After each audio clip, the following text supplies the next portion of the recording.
Now then, YouTube, it's been a while, a long while. I did have a video for Big Liz, the Ray-rolled welder, but I've lost that, right, basically. I'll explain later on in the video, but first, I was looking at all my welding masks the other day and I thought, why not do a video on that and give you my experiences? Or, I mean, it's not the most in the world, but it's better than now. So I thought I'd show you where I started out, and then work my way on from there. Really, I mean, I don't have them all. I got rid of one the other day that I used to use because it packed in. But so first on the cards is the Speedglass. I'm not entirely sure what brand of Speedglass it is. It says on the inside 9002D. This wasn't, technically still is, my dad's. But I went through a stage of I used this all the time. It's all I ever used. And then I moved on from that when I got into Skill World Finals, National Finals last year. I got given a different mask. This is very dull. It could be. It's all about. I presume it's because it's an early Speedglass. I don't really have much experience with the newer ones, but it's very dull when you go onto onto a more recent welding mask. You can't really see a right lot out of this. I mean, it does need a new lens, but even with a new lens, it's not the best in the world. It also gives you white flashes when you're TIG welding. You get a lot of white flash with it. That's all about the sensors. It's only got 2 sensors on it, so yeah, it does struggle a bit with TIG welding. But I can't, it's an old Speedglass. I'm sure the new ones are more up to date and in with it and whatnot. And then one of my favourites, this is how I started out when I was 8 years old. My dad gave me an electrode holder, a passive shade mask, not this one. And he just said, right, crack on. And he got me to write my name, and that's how I started out. And I think it's a case of if you start out with one of these, then you just naturally go towards them. The other thing, the great thing about these is cheap as chips. You can buy this mask. This is a murex. This one. This is one of my favourites that I've ever used, fixed shade. But you can buy one of these for like, I think the whole thing's 10 quid, and then the lenses, they're like, if you buy them in like packs of 5 or whatever it is, I think it comes to about 50p each for a lens. That's for the clear lenses and the dark shades. That's 50p each. So they're dead cheap to run. This is my site mask. As soon as I end up going out on site, I just you can just chuck it straight in the back of the van, and away you go. The trouble I've found, and you can, there are brands out there, and I am looking at getting one, is you can't really use fixed shade with an air-fed mask, obviously, because you can't go from flicking it down. You can't flick it down and up with an air-fed. I am looking into it at the moment. There's a company I've been recommended by a friend, so I'm looking into them at the moment. So that's my favourite, largely because I started out with it, but also it's just so cheap, it's strong, and what's to go wrong with it? There's really not a right lot to go wrong with it. So, excellent mask. If you're starting out with welding, I'd recommend you start out with a fixed shade. The other great thing about fixed shades is you are guaranteed not to get white flash. You won't get any white flashes with TIG welding, which with an auto dimmer, you've got a chance of that no matter what, really.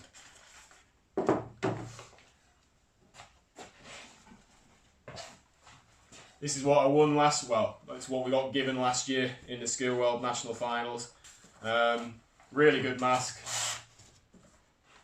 The Viking 3350. I actually really like this mask, and I gave it to my dad after he tried it and he loved it. He couldn't believe the difference between this and the Speedglass, so I said that he could have it because basically I got an even better mask. So, but yeah, I love this mask. So it takes a bit of adjusting on the headgear. But it's really comfy once you get it right, and it flicks down really nicely. It's also got a clicker, so when you flick it up, and you can actually throw your head around quite abruptly and whatnot, and it won't fall down until you actually throw it down properly. The great thing about this as well is I can't remember. I think it's a 1111 on the specs. Yeah, it is 1111. So it's got great settings all around. Really great clarity and whatnot, angular clarity, everything like that. It's also got a big screen. If you're a beginner, it's got a massive screen, so that's nice for starting out. And when you get one, it comes with five outer lenses, at least this one did. Comes with 5 outer lenses and I think 2 or 3 inner safety lenses. It is really, really good. It's got all the adjustable shades and sensitivity. And see if I can get that. So you can see it. It's a lovely mask. Comes with a bag, and the bag has a second pocket as well, which I like. What I'm about to show you, their bags don't have second pockets. So I was a bit disappointed by that, but I'll leave it out of the bag.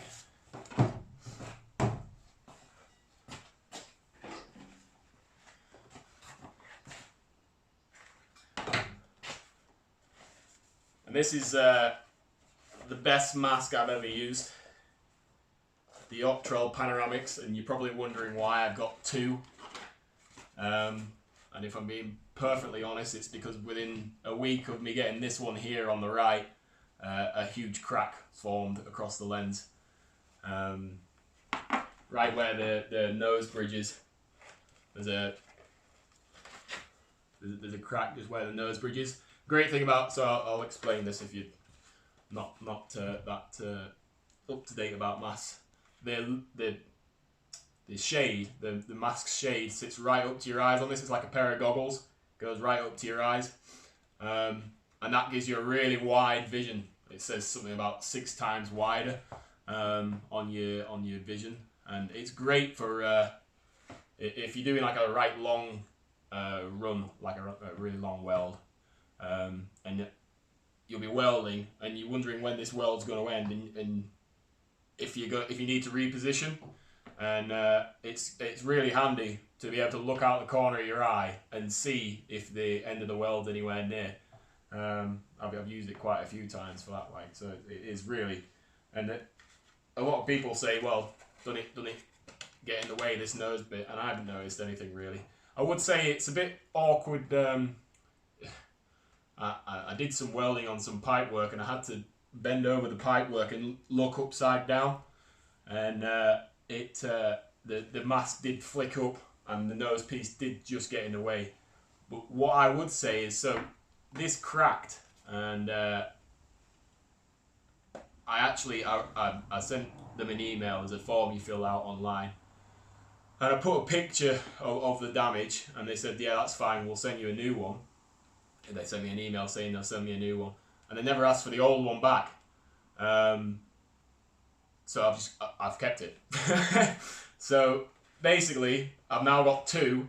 This one still works. It's just got a crack, and the safety brigade are probably going to say, well, you shouldn't use it if it's got a crack in it.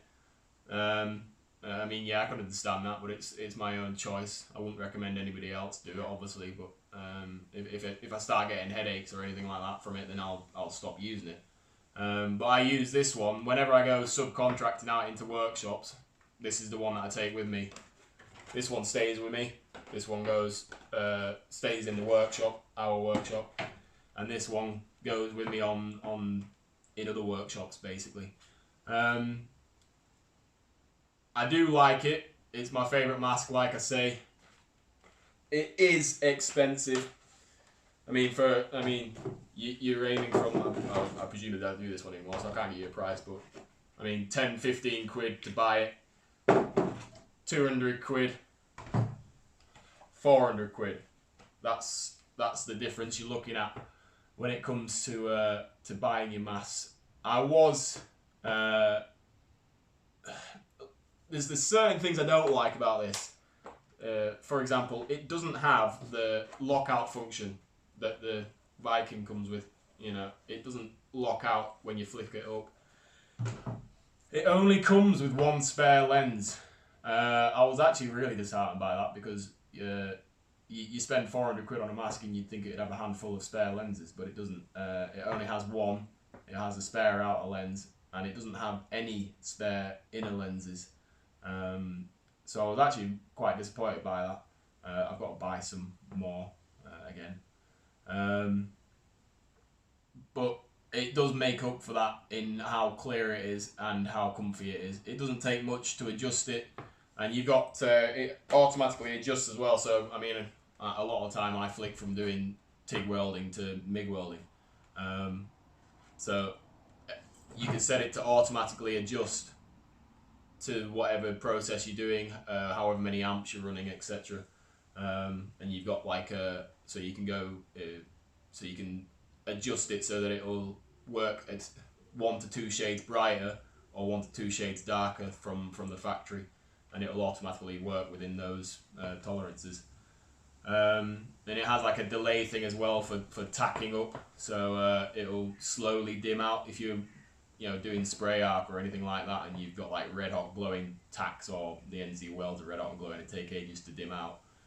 Rather than instantly going off and giving you that bit of glare, it will gradually fade out.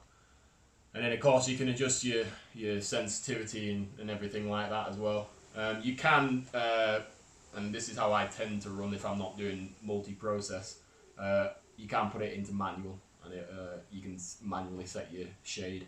That's how I tend to run if I'm not doing multi-process. But if I'm flicking from TIG to MIG, I really don't think you can beat the handiness of that, really. It has a grind button as well. It's got a little blue LED to warn you that grind mode's on, but it's not really glaringly obvious enough, and you do end up striking an arc up and blinding yourself. But that's the same with every mask on planet Earth, from my experience. So that's it. Like I say, great mask. The only disappointments for me are the fact it doesn't lock out when you put it up. You have to have it quite tight and shake your head forward quite harshly for it to fall down. And the fact it only comes with one spare lens. You're spending 400 quid, you expect it to come with a bit more than that. The bag also, so like I say, the Lincoln bag has 2 pockets, so you can like store your gloves and everything in the front pocket. The Optrel only has 1 pocket. They do like a backpack and everything like that, but and that's about it really. So these are my 2 favourites. These 2 here. But I get to use that less and less nowadays. Like I say, I'm looking for a fixed shade that works with an air feed unit.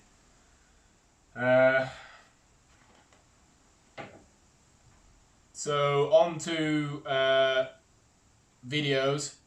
I did do a full video for Big Liz with the progress. I did a load of wiring on it. I moved the bracket for the fine adjustment controls and everything. And then my computer crashed. It turns out the hard drive came loose inside it. And when I got it back, the video wasn't there, and it had gone missing. So we're an episode down. Other than that, I actually haven't made much progress. I've got the panels here cut out, ready to bend. I've just got to bend those, and then I'll be spot welding them all together.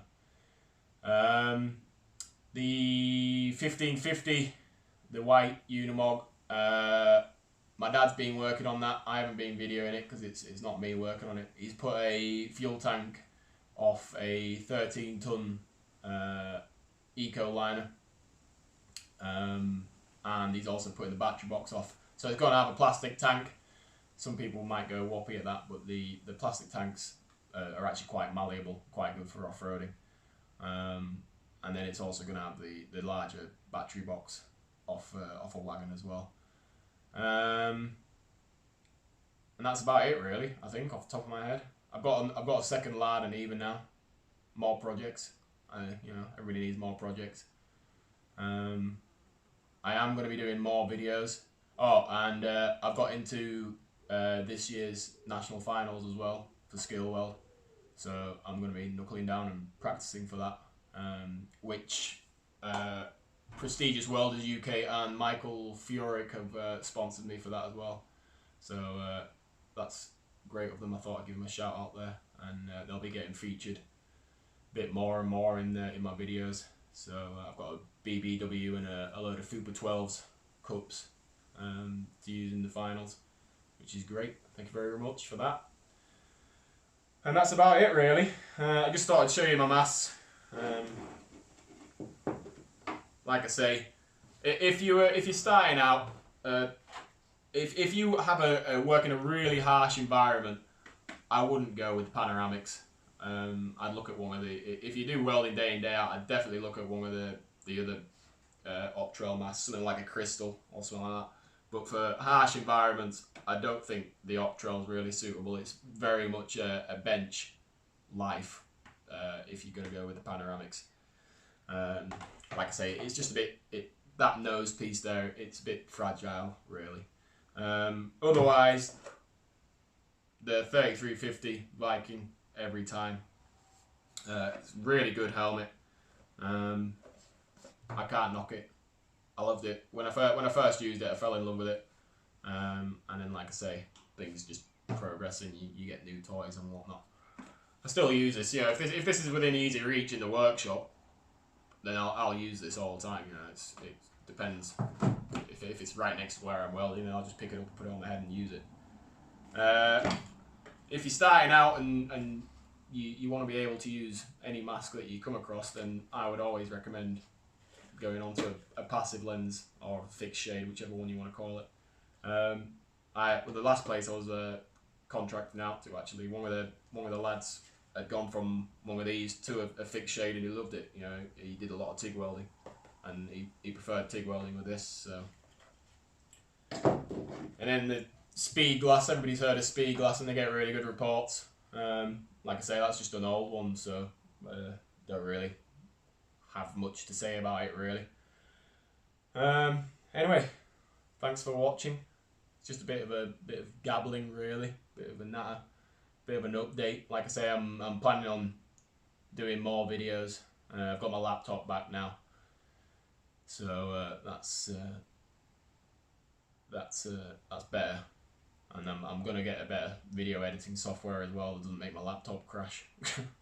So thanks for watching. Appreciate it. If you want more videos about welding, like I say, I'll be doing more welding videos, more fabrication videos. Like, comment, subscribe, and speak to you later. Cheers for now.